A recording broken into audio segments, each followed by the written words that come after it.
Well, hey, good morning, everybody. Welcome to Lifehouse. My name is Ryan. I'm on staff here at the church, or I should say good evening, or whenever you're watching. We're really glad to have you joining us.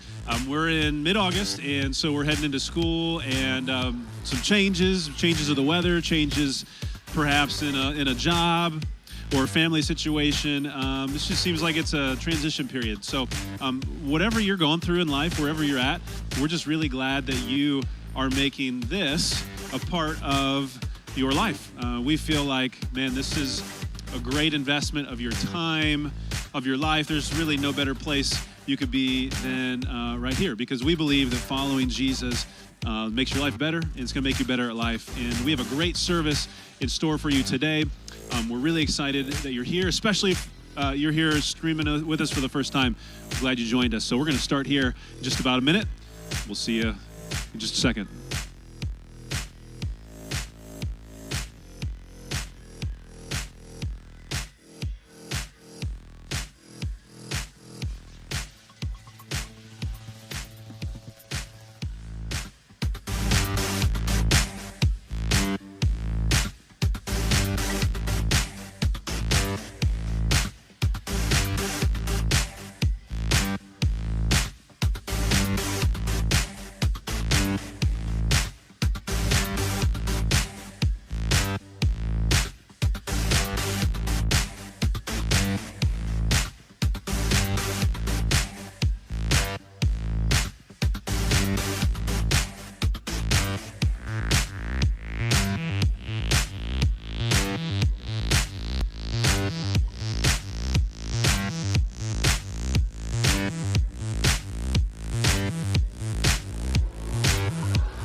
Good morning, everybody. How is everybody today? Good? Yeah, great.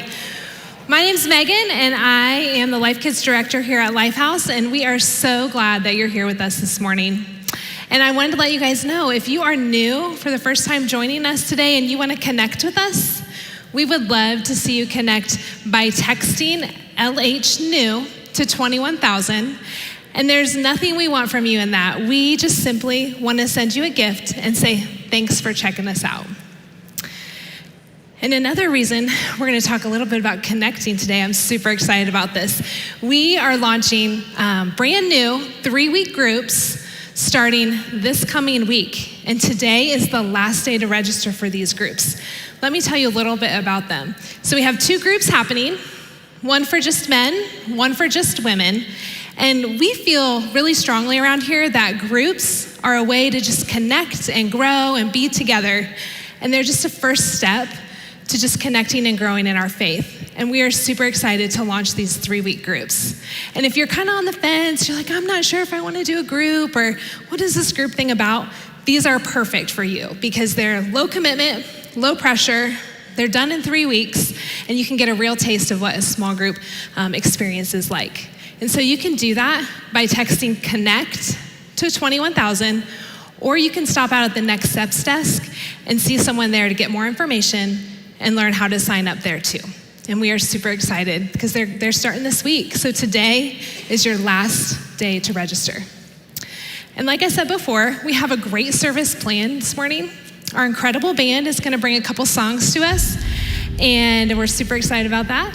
And then our video teaching pastor, Joel Thomas, who was here with us last week, will be here again this week to deliver a super helpful message in our series, Choose to Lose. And then our band's gonna come back up, close us out, and we'll have you guys out of here in just under 60 minutes so you can enjoy the rest of your day.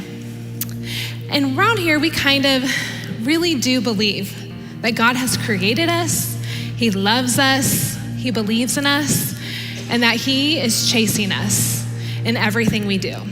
He's chasing us in the moments that we feel our life might be falling apart. He chases us in the joy-filled moments and all the moments in between. And so I'm gonna invite you guys to stand with us as we're gonna sing our next song.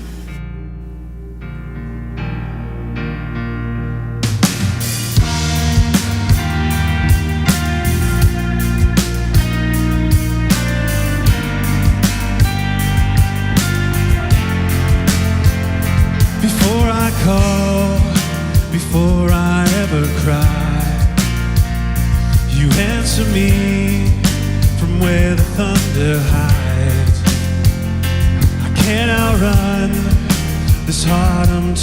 pursue.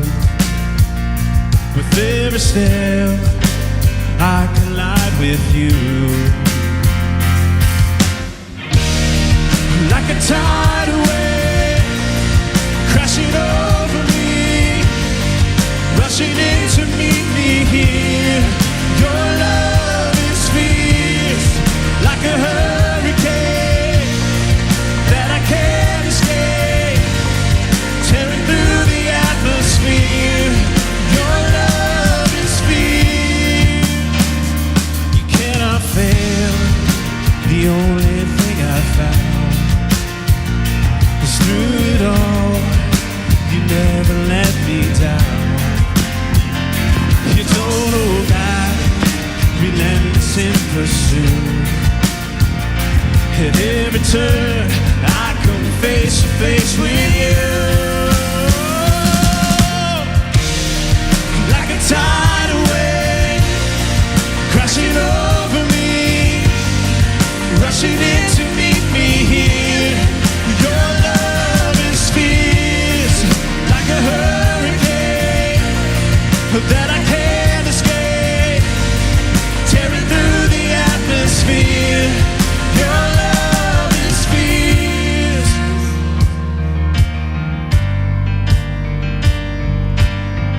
God's always chasing us down. Let's sing about that. You chase me down, you seek me out. How could I be lost when you have called me found? You chase me down, you seek me out. How could I be lost when you have called me found? You chase me down, you seek me out. How could I be lost when you have called me found? Like a tidal wave, crashing over me, rushing in to meet me here. Your love is fierce, like a hurricane that I can't escape, tearing through the atmosphere. Your love is fierce. Your love is fierce. Your love is fierce. Oh, your love is fierce. Yeah.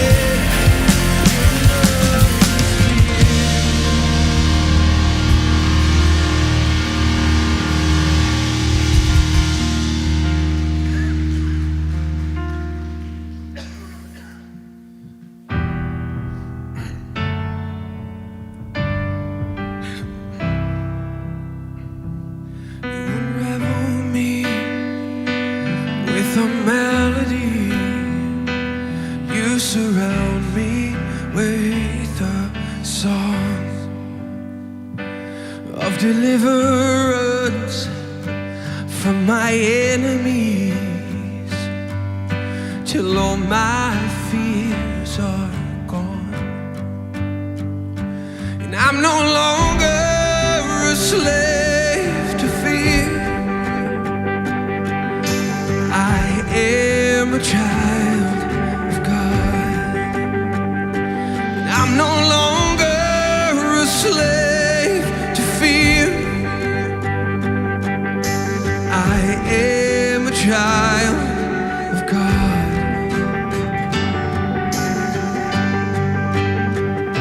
And from my mother's womb, you have chosen me.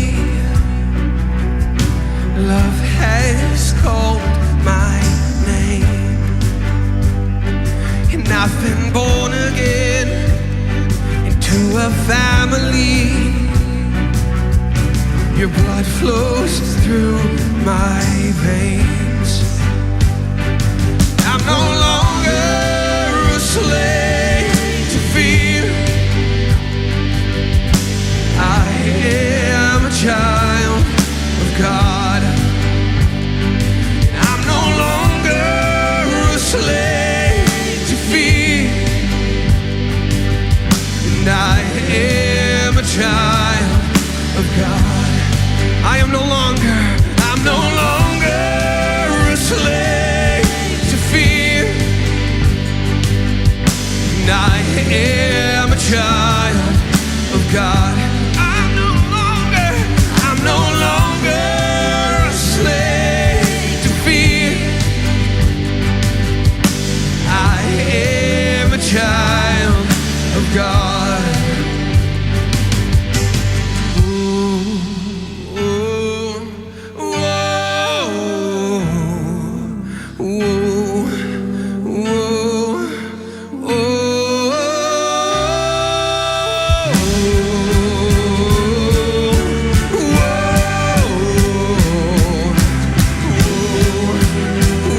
Thank you, everybody, so much for singing along with us. You may be seated.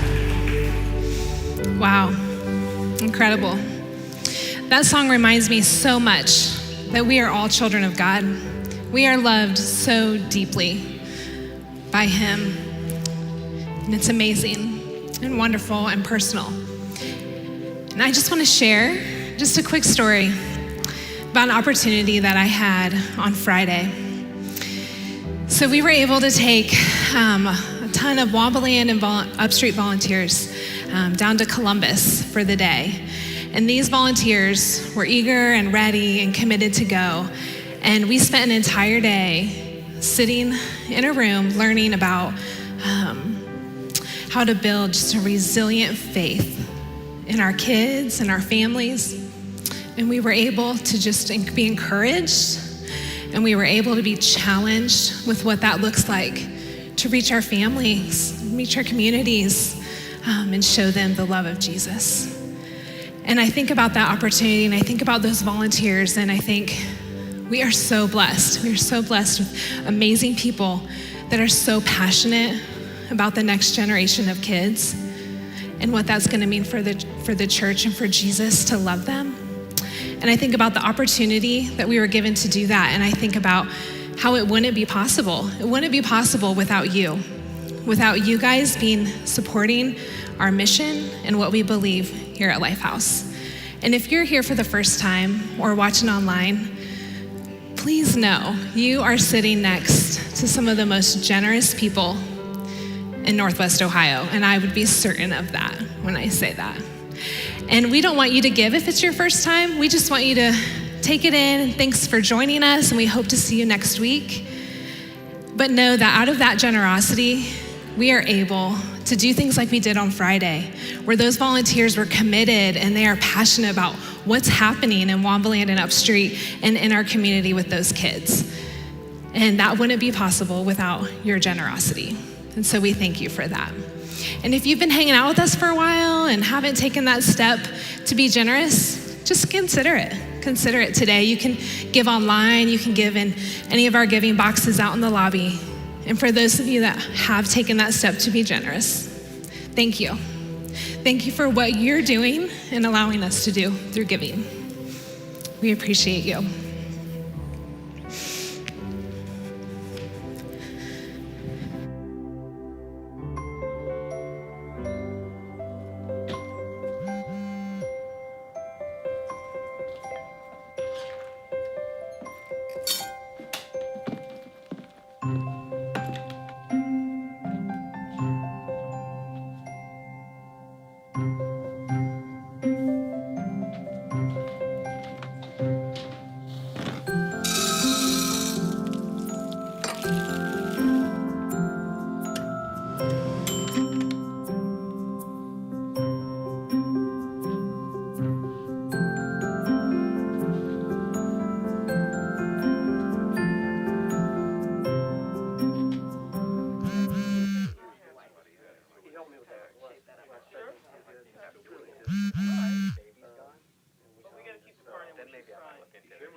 Well, we're in the second week of our series, and at the very least, we know that some of you are beginning to be convicted about screening the calls of your friends who are calling you needing a favor, which I guess feels like a win, at least somewhat. But if you weren't here last week, we kicked off this series, and I have to admit, if you were here at North Point with us, I was a little bit discouraged this week by some of the response that I've gotten about the message. In fact, the primary question that I've received from those of you who were here last week in getting feedback was, who won the soccer game?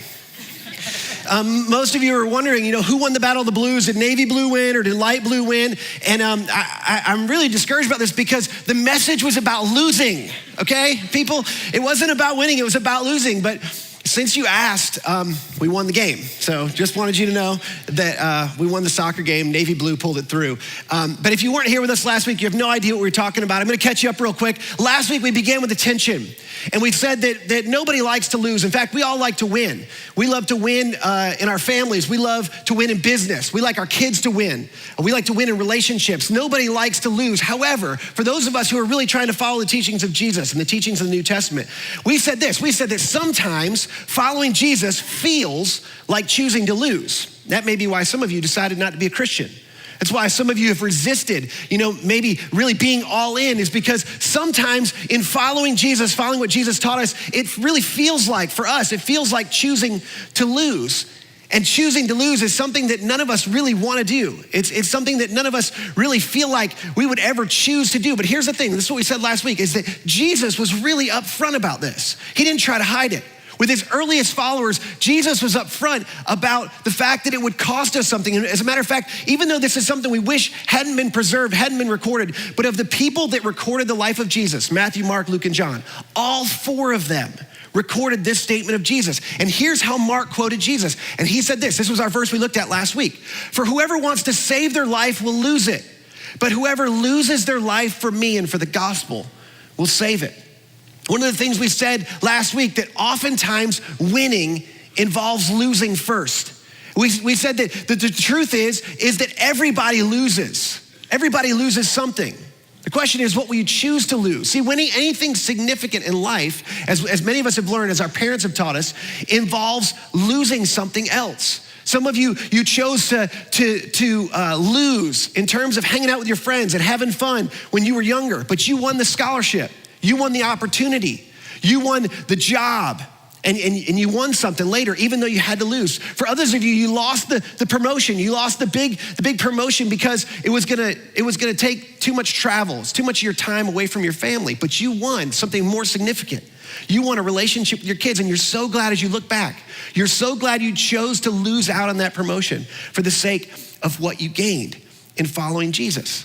And the reality is this question was the homework I gave you last week. This question, what will you choose to lose? Because as we said, everybody loses something. And if you decide that in following Jesus, what it looks like it's gonna cost you, what it looks like you're gonna lose, if you decide that you're not gonna lose out on that, you just can't do it, it costs too much, you're gonna lose something, and you owe it to yourself, we said. You owe it to yourself to discover what you're gonna lose, because you will lose something. It's just a principle that we've all come to know. Now, the really cool thing is this week we're gonna talk about something. It's not gonna be as difficult as last week, but it may be even a little more challenging. I think for some of us, it's gonna be a little more inspiring, because what we're gonna talk about this week, even though it's not natural for any of us, in fact, it's really uncomfortable to choose to lose what we're gonna talk about this week. It actually opens the door to the biggest wins in following Jesus. What we're gonna talk about losing, that if you'll choose to lose this thing, it actually opens the door. It actually leads. The path of following, you would follow in choosing to lose this thing, opens the door to some remarkable, amazing things in following Jesus. But instead of telling you, I thought we would discover it together in a very, very familiar story in the New Testament. Now, before we jump into our story, there were some events that happened before this story that are really important to where we're going today. In fact, they're gonna help us put this story in context, because we all know this story, but the context of this story is really important. Jesus was with his disciples, and they had set out across the Sea of Galilee. And they set out across the Sea of Galilee to get away from the crowds. Jesus had been doing miracles, and people were following. A huge crowd of people had started to follow. So they got in a boat and pushed away from shore, and they went out, the Bible tells us, to a very remote place. And while they were out in this remote place, after they got out, they were trying to seek some refuge. But the crowds followed them. Jesus had been doing all these miracles, and not only did the crowds follow, but they had brought their sick. Those who were sick, the family members and their friends, they had gotten them and brought all of these people to follow Jesus. And then they brought these people to Jesus. And the Bible tells us that when Jesus saw them, even though he was trying to get away, even though they were trying to get some rest, it says that Jesus had compassion on them, and he began to heal the sick. And apparently this went on all day long. And it went on so long that the disciples came to him with a problem. It began to be evening. The disciples came to him. They said, hey, look, we've got to dismiss the people. We've got to send them away because it's getting dark and it's time to eat and we have no food. And Jesus responded to them. Some of you remember the story. Jesus responded to them. He said, you feed them.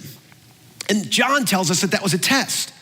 that Jesus knew exactly what he was gonna do, but he wanted to see how the disciples would respond to his instructions. He said, you feed them. And I imagine the disciples are going, huh? What? How can we do this? They began to talk to him about how expensive that would be and how many people there were, and there was no way this could happen. So Jesus said, well, what do you have? And they said, well, we don't have anything. Well, I mean, we have this boy. This one boy has 5 loaves and 2 fish. That's all we have. And Jesus said, bring it to me. And so Jesus, getting the 5 loaves and 2 fish, he looked up to heaven, he thanked God for it. And then he began to divide it amongst the disciples.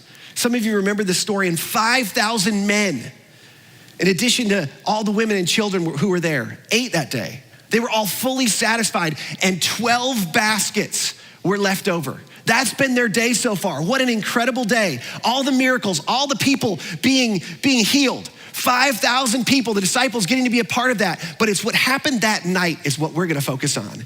See, what happened that night is so interesting. What happened next is really, really remarkable. This is the way Matthew, who was an eyewitness, by the way, he was with them, among them. This is how Matthew records it. He said, immediately, Jesus made the disciples, Matthew was one of them, get in the boat and go ahead of him to the other side while he dismissed the crowd. Jesus apparently, there was an urgency, and one of the other accounts tells us that there was some rumblings amongst the crowd, and because of what Jesus was doing, they were ready to force him to become king. They were ready to proclaim him to be king, and this was gonna cause all sorts of disruption, and this wasn't Jesus' plan. So Jesus immediately made his disciples get in a boat and go out to shore. And after he dismissed the crowds, he went up to the mountainside to pray for himself. It had been a long day for Jesus. Jesus was probably exhausted. He had been trying to get away before that. And he'd spent all day doing miracles. He spent all day interacting with people. He'd fed all these people. And Jesus decided to retire, as he had done often, to get away and spend some time praying to the Father. And it tells us, this is where we really jump in. Later that night, he was there alone up on the mountainside, and the boat was already a considerable distance from the land. So Jesus is on the mountain, the disciples are out on the Sea of Galilee, and they were buffeted by the waves because the wind was against it. Now, this is hard for us to imagine. Some of you don't know anything about the Sea of Galilee, but I'm gonna show you a picture. Here's a picture of the Sea of Galilee. This is the Sea of Galilee, and they were in Bethsaida. Bethsaida is a remote area on the northeast corner of the Sea of Galilee, and that's where they pushed out from. Jesus was on a mountainside over here, and this whole sea is only about 8 miles wide. And so they set out, and another account tells us as they were about halfway, Jesus on the mountain could see them. Now, some of you don't know how big this lake is, and I don't know if you're familiar, but this is shaped about like Lake Tahoe. And if you've ever been to Lake Tahoe, you know you can see across Lake Tahoe. Well, this is only about 1/3 of the size of Lake Tahoe. So Jesus somehow could see them, and they're only about halfway across the sea, and they're buffeted by the wind and the waves, which is a significant word. If you've ever been surfing, or if you've ever been boogie boarding, you know what it is to be going out towards those waves, and those big breakers are crashing, and you just can't get past them, and you're trying to get out to some of the bigger waves so that you can ride the waves in, and they just keep crashing, and you can't get out there, and that's what they were experiencing. For those of you who've never been surfing, or you've never been boogie boarding, even though we live in the South, this might be tough to imagine. Imagine a frustrated motorist in the midst of a snowstorm sitting in their car for 15 plus hours. You with me now? Okay, for some of you, this is gonna be too soon. It's gonna be too soon, but shortly before dawn, okay? Not in your car, get out of your car, come back to the boat. Shortly before dawn, Jesus is watching. Now think about this for a minute. Shortly before dawn, Jesus is watching them. And I told you, it's only 8 miles across. I mean, they've been out there for 10 hours now. This is about 3 a.m. It says in the 4th watch of the night, about 3 a.m. in the morning, they're out there and they've only made it halfway across the lake. This should have only taken them at max 2 hours. An hour or so, a little more for some really experienced oar people, whatever you call them, rowers. But if they're in the boat and they're crossing the sea, it shouldn't have taken them that long, but there's wind and there's waves, and they're halfway across the lake, and they're stuck in the middle of the lake. They're too far to come back, but they're not making any headway, and Jesus sees them out on the water. They're stuck out in the middle of the water, and I imagine after 10 hours, their hands bleeding, their muscles cramping, frustrated. They're probably wondering, how did we get into this mess? How did we get out here? What are we doing? And where is Jesus? He's the one who made us come out here. And the Bible tells us shortly before dawn that Jesus went out to them, walking on the lake. When the disciples saw him, and Matthew wanted to make sure we knew because he was there. The disciples saw him, Matthew saw him walking on the lake.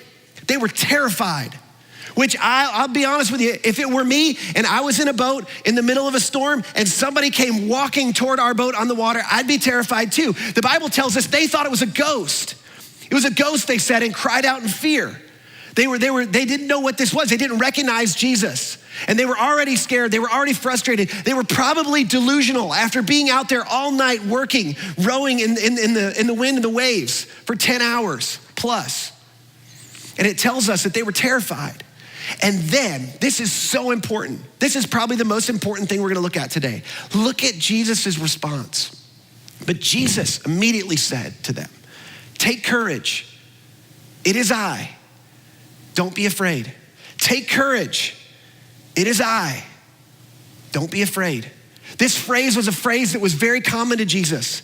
He used this phrase a lot. Jesus used this phrase usually in impossible situations. When he was trying to comfort people, he used it when he was healing a paralytic, when he was healing a blind man, when a synagogue leader's daughter had died just before Jesus brought her back to life. He used this phrase.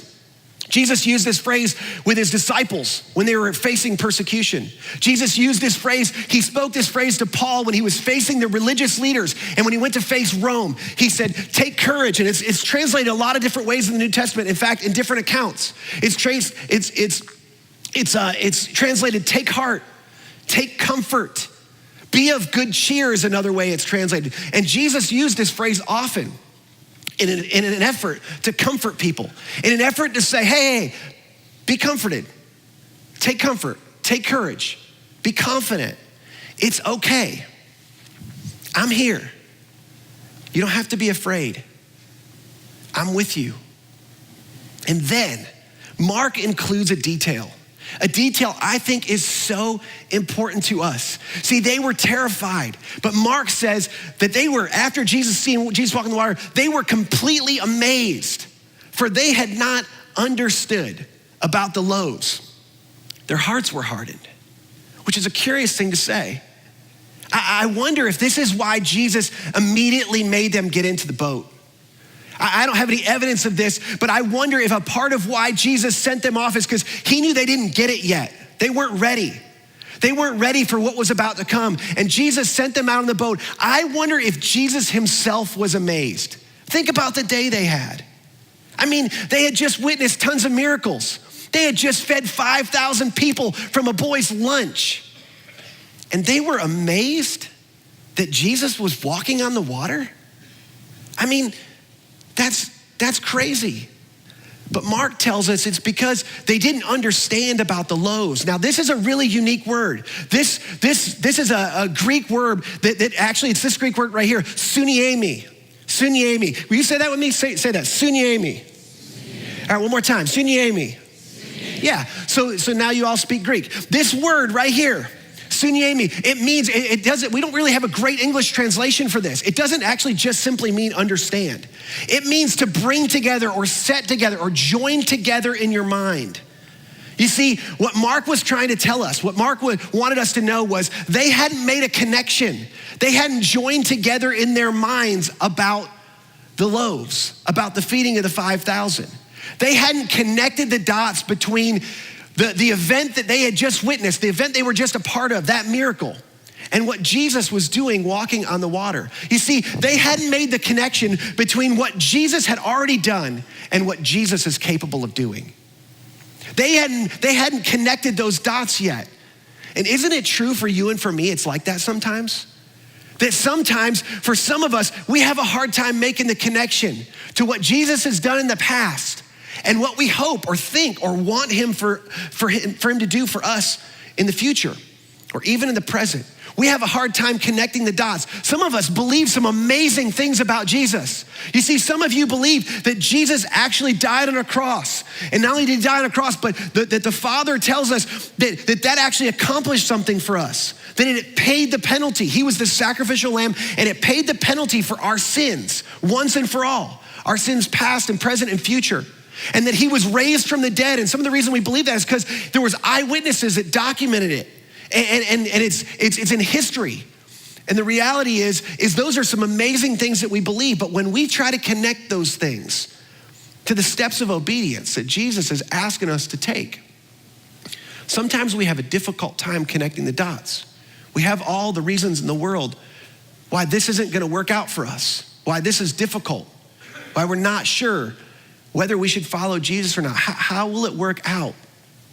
We're gonna come back to that in just a second. But this is my favorite part of the story, because there was one guy who was connecting the dots.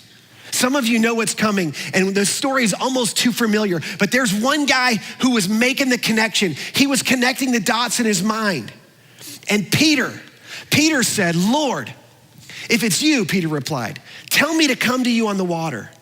You see, Peter had seen Jesus heal many people before, not just on that day, on many other days.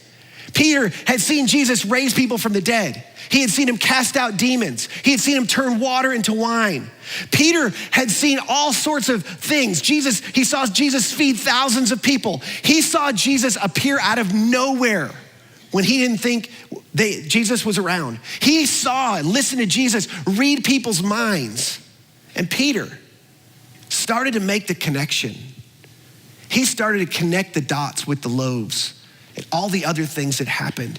He started to connect what Jesus had done to what Jesus could do. And he said, "Lord, if it's you, tell me to come out on the water." And I imagine the other guys are going, "Oh, wait, Peter, you're gonna go out there? Are you crazy? Have you seen the wind? Have you seen the waves? We've been out here all night. It's not safe. Don't get out of the boat." Jesus replied, he said, "Come." "Come," he said. "Come out on the water." Now, here's what we need to remember. Peter did not know how to walk in the water. We've read this story too many times, but Peter didn't know how to walk on water. This is something he was not prepared for. But here's the thing, this is what's true. Peter was clear. Jesus told him to come. He knew exactly what Jesus's instructions were. And he knew who was out on the water, and he knew what Jesus was capable of doing because he'd seen it before. So Peter said, "Tell me to come out." Jesus said, "Come," and Matthew goes on and he tells us, then Peter got down. I love that. He got down out of the boat. And I don't know about you, but I like to imagine this story. And I imagine that he didn't just step onto the water because the water was right there at the boat's edge. I think he jumped down out of the boat. And I think there was a half a second when his stomach was in his throat as he gasped for air, wondering what was gonna happen when his feet hit the water. It says he got down out of the boat and he walked on the water. And he walked towards Jesus. And I don't know about you, but sometimes we're so desensitized because we know the story, but Peter did not know how to do this. I don't know what Peter was thinking, what Peter was feeling right before this happened. I mean, I'm sure he thought, man, I wish the waves weren't quite so high. I wish it weren't so windy. I mean, let's be honest, these aren't ideal conditions for a first lesson in water walking, right? Like, this is not ideal. But here's something I think we can take from this story is something I've seen in the Bible, throughout the Bible, I've seen in my own life, in the lives of other people, is that sometimes how follows obedience. How usually follows our obedience in Jesus. And usually when he calls us to step out, when we step out, is when we discover how we're gonna do what Jesus has called us to do. Now, I've never taught anybody to walk on water. I don't know about you, I've never had that experience. I've never walked on water myself. However, I am a 2-time all-pro dad in teaching kids to walk on land, which is to say my 5 and 7-year-olds successfully learned how to walk. So I've taught kids how to walk before, and here's the really interesting thing, is that I think there's a correlation. In fact, I think that sometimes kids learning to walk is kind of like adults learning to walk in obedience to Jesus. And here's what I mean. Take a look at this.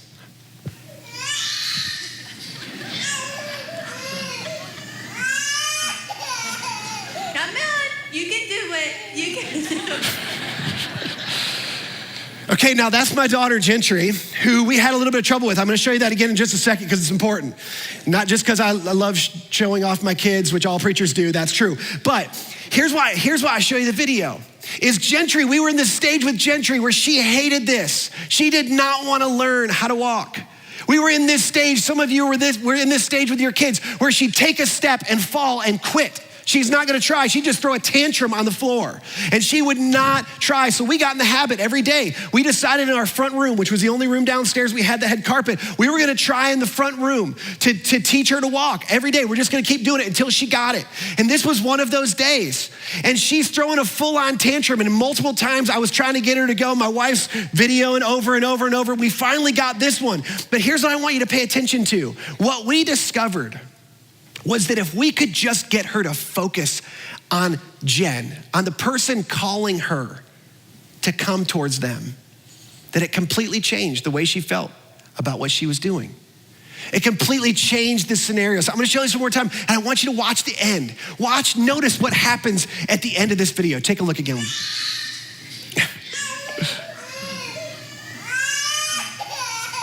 Come on, you can do it. You see, when she finally focused on my wife, when she finally focused on the voice, focused her attention on the voice that was calling her, everything changed. Now, she hasn't changed a whole lot. She's still a diva. It's still like that in our house. For those of you who have teenage girls, you know what we're in for, right? In fact, when I asked Gentry's permission, I didn't ask permission in the story I told last week. I asked permission this week. I learned a lesson on that one. When I asked her permission, this is what she said to me. She said, "But Daddy, then everybody's gonna be complimenting me and I'm gonna get so tired of saying thank you." So I'm just asking you, please don't compliment my daughter if you see her today. It's really important. But here's what's still true. Here's what's still true about her. That when she focuses on her mom and her dad that are calling her, that are asking her to be obedient, when there's a relationship, when there's a connection, she takes comfort in the fact in who is calling her, who is asking her. And I think the same was true for Peter. I think Peter took comfort in the fact that Jesus was out on the water. And you see, choosing to take comfort in Jesus a lot of times involves choosing to lose comfort in everything else. You see, some of you've learned to take comfort in other things. And those are the things that are in contrast to you following Jesus. You've taken security in a job or in a relationship. You've found financial security. You've taken security in a way of life or in a certain location in which you live in. And to follow Jesus, to do what's next, means giving up, choosing to lose comfort in those other things.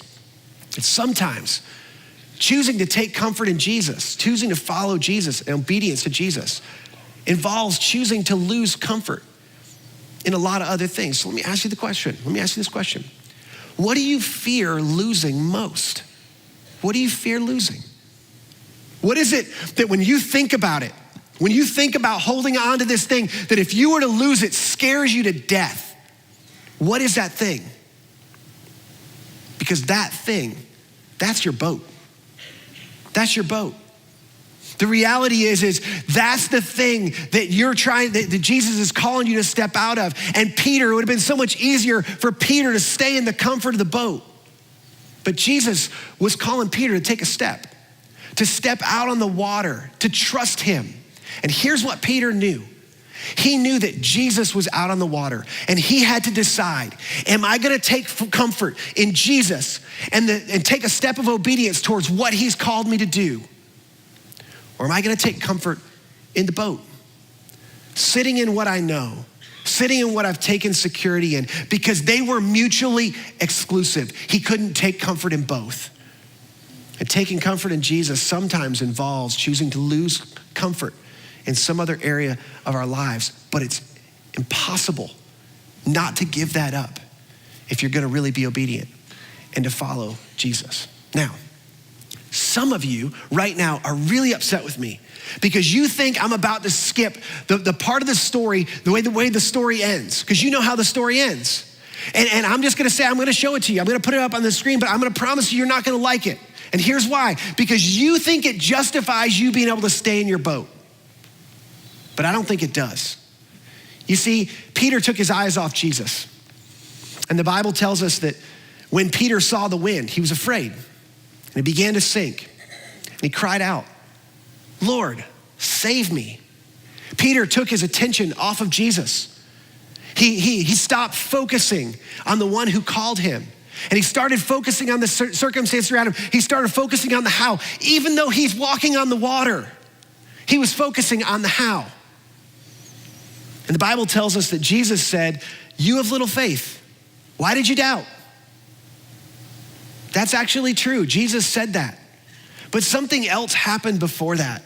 Jesus questioned Peter's faith. But before that, watch this and don't miss this. What actually happened right before that, the Bible tells us, and I kind of tricked you a little bit, the Bible tells us that immediately Jesus reached out his hand and he caught him. Do you know why? Because Jesus doesn't hang out in boats. Jesus was out on the water. And Jesus is there as promised for anybody who steps out in obedience to him. Did Peter fail? Yeah, he did, in a sense. But Peter also walked on the water. Nobody else ever before in history, ever since that time, ever before that time, nobody else in history has ever walked on water. Peter's the only one. And when he fell, Jesus, who was out on the water, who called him out, was there to catch him. Yeah, Peter failed. Do you know what I think? I think there were 11 bigger failures in the boat. I think there were 11 bigger failures in the boat because they never had the thrill of experiencing what it is to follow the voice of Jesus out onto the water. They never got to experience it. But Peter understood. He made the connection. He connected the dots between what Jesus had done and what Jesus could do. And he stepped out in faith on the water. Now, in just a second, we're gonna close with a song. And it's a song appropriate called Oceans. But I want you to think about something as we sing this song. As we sing this song, I want you to think about this question. What is the thing for you that if you took a step of obedience or a step of faith would completely suck the breath out of your lungs? What is it that would put your stomach in your throat, but you know it's something Jesus is calling you to do? What is it that if you were to step out for Jesus, you know there would be a free fall? You know it would be terrifying. And that only Jesus could catch you. Only Jesus could save you. Only Jesus would be there to the rescue. What is that thing? See, Jesus is out on the water and he's calling you. And I don't know what it is, but whatever that thing is your boat. And I made a list. You don't like lists, but I made a list anyway. And for some of you, it's gonna get really personal. For some of you, it's leaving a job. That's your comfort. And you need to leave the job because there's too much temptation. Either financial temptation, or you're tempted to be a workaholic, or there's a sexual temptation towards infidelity in your office. There's just too much temptation in this job, and it's the wrong job, and it's not healthy for you, and you need to leave the job, and it is getting out of the boat for you. And it's uncomfortable. It's terrifying. And Jesus is calling you to step out of the boat. For some of you, it's breaking up with that person you've been dating. You haven't dated in a long time, and there's nobody else on the horizon. You're not leaving them to go to somebody else, and you've taken comfort and security, but you know they're not the right person for you. And you know Jesus is calling you to step out of that relationship. For some of you, it's giving sacrificially to something you've been asked to give to, something really significant. Some of you think I'm trying to make a ploy for you to give to our church. Just take that out of your mind. It might be something outside. Let's just say it's something outside of here. And you know you need to give to it. You know it's good for you, and you know they need your help. And Jesus is calling you to step out. For some of you, it's going on a mission trip. And you've never taken that step. And you felt it. Every time we bring it up, you know, and you're chicken. That's the truth. You're chicken. And Jesus is saying, we'll do this together. I want you to come with me. It'll be an adventure of a lifetime. You'll experience me in a way you just can't any other way. But what about raising the money? What about the diseases? What about the danger in the world? And Jesus is saying, come on, come with me. For some of you, it's moving your family because you're not in the right place. You're not in the right space. I don't know why you need to move. And I don't know if it's stuff that's going on in your neighborhood. I don't know if there's unhealthy relationships. I don't know what it is. But some of you, it's moving your family. And you found security where you are, but you know you need to move. For some of you, it's starting a company or taking a company public. God wants to use you to step out to create incredible resources that he can use you not only to start this company to have an impact in our world, but so that you can use those resources to impact his kingdom. And he's waiting for you to take that free fall of faith out of the boat and follow him out on the water. And you know you need to do it. For some of you, it's leaving business and going into ministry. It's been in your heart for a while and you can't figure out how to make the numbers work. The truth is they'll never work. I promise, I can tell you firsthand. But that's what Jesus is calling you to do. And you want a plan. Isn't it true? You want to know how it's going to work out. Jesus is calling you to step out, to just take a step toward him. And when you take that step of obedience, he'll show you how. See, Peter never knew how to walk on the water. He never knew. He didn't even obtain the ability that day. He never walked on water after that. Peter walked on the water because his step of obedience activated the power of God in his life to do something he could never do any other way. And the same is true for you. Don't miss out on that. So here's what I want you to do. I want you to close your eyes. We're gonna start this song in just a second. But I want you to close your eyes. I want you to think about it. What is that thing Jesus is calling you to do? It seems crazy, but it's not. It comes up over and over. Other people have affirmed it. This is not just some crazy idea you've had on your own. This is something you've been nudged. Every time you show up at small group, every time you come to church, every time somebody speaks in your life, you know this thing is there and that Jesus is calling you to do it. What is it? I want so bad for you to experience this. As your pastor, I want you to know this will be an experience unlike any other. You'll never be the same. You'll never be the same. Your relationship with God will never be the same if you step out. And yet the winds of discomfort are blowing. It's what you're listening to. The waves of doubt are crashing. It's what you see. Don't miss this. Jesus is out on the water. And he's calling you. And you know what he's done in the past. And you know what he's capable of. And he's calling you to step out toward him. He's saying the same thing to you he said to Peter. Take comfort. Take courage. It's me. I'm out here. Come join me on the water. We'll do this together. God, thank you. Thank you for Peter's courage. Man, how I wish I could have been there. Sometimes I think if I had been there and saw that, I would do so many great things for you. But the truth is, you've already done so many great things around many of us. We've seen you do things in people's lives we know they couldn't do on their own. So I pray in these moments, you would connect the dots for some people. You'd make the connection for people between what you've done in the past and what you're capable of doing in and through their lives in the future. You give them the courage to take that step of faith, drop out of the boat, and that you would meet them there in their obedience to you. And I pray it in Jesus' name. Amen. Let's stand, let's sing. Let's put our trust in Jesus.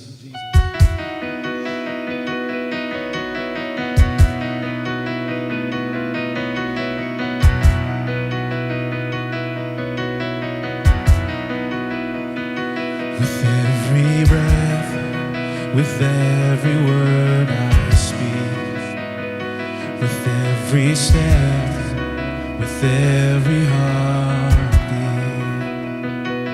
Jesus, let it be for you only, my whole life, all for your glory.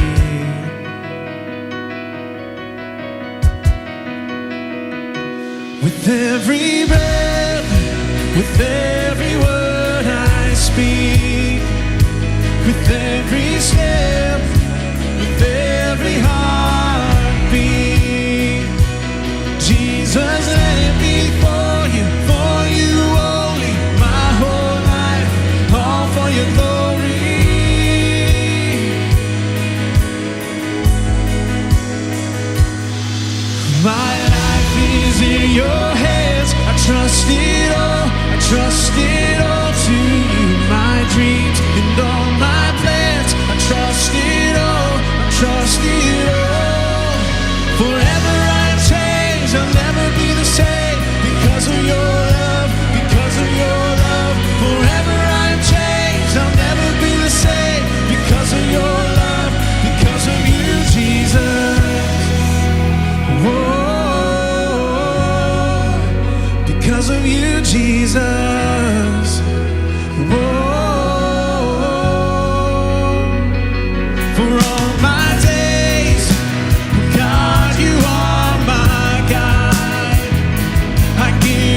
everything, everything you are. All I need, all I need. I am forever in love with you. Forever in love with you. Are everything, everything you are. All I need, all I need. I am forever in love with you. Forever in love with you. Are everything, everything you are. All I need, all I need. I am forever in love with you. Forever in love with you. Are everything, everything you are. All I need, all I need. I'm forever in love with you. My life is in your hands. Trust it all to you. My dreams and all my plans. Trust it all, I trust it all. Forever I change, I'll never be the same. Because of your love, because of your love. Forever I change, I'll never be the same. Because of your love, because of you, Jesus. Because of you, Jesus.